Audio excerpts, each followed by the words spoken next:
Welcome to System Dynamics Online Tutorials. In this session we're going to cover Purchase Order to General Ledger Update. Within the Purchasing module under Processing and within the Purchase Order Processing under Receiving we have the Purchase Order to General Ledger Update.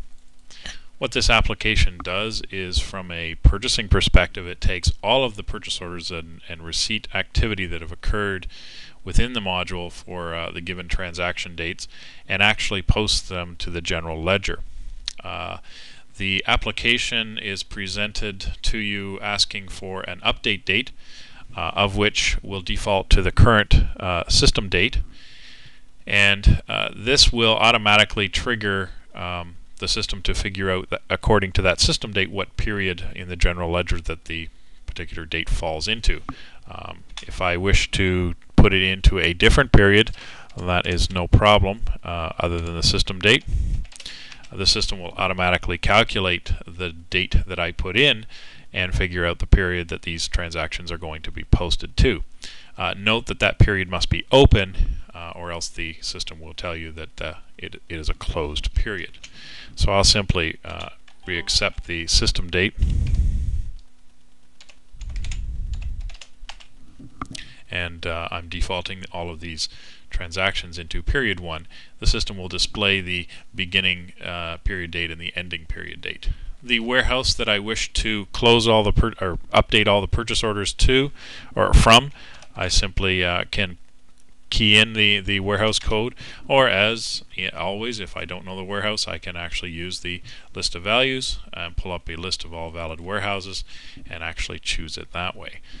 As far as the posting type is concerned, all general ledger posting functions can be in a detail, summary, or control across any of our updates.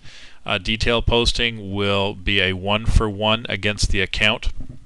So all of any transaction that goes to an account will go into the GL on a detail line basis. If I choose to do a summary, then if there is one account with a transaction against it and then another account with a transaction against it, and the counts are exactly the same, those two transactions will be summed up and put into the general ledger as one transaction total instead of two transaction lines into that. If I do a control, that's analyzes the control account, and it will actually, instead of doing a detail or a summary, it'll just take the control account and sum those up into one transaction.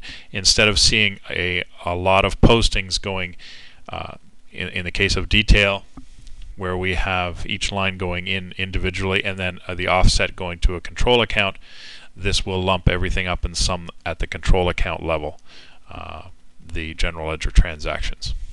The processing purchase order, processing receipt will display as the purchase orders are gone through, gathering all of the valid purchases to be updated into the general ledger, and we will actually see that when we process this application.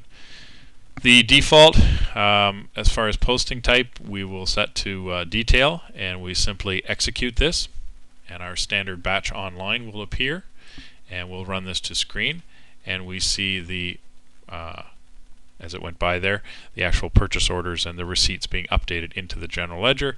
The application returns itself to the menu and processing is complete.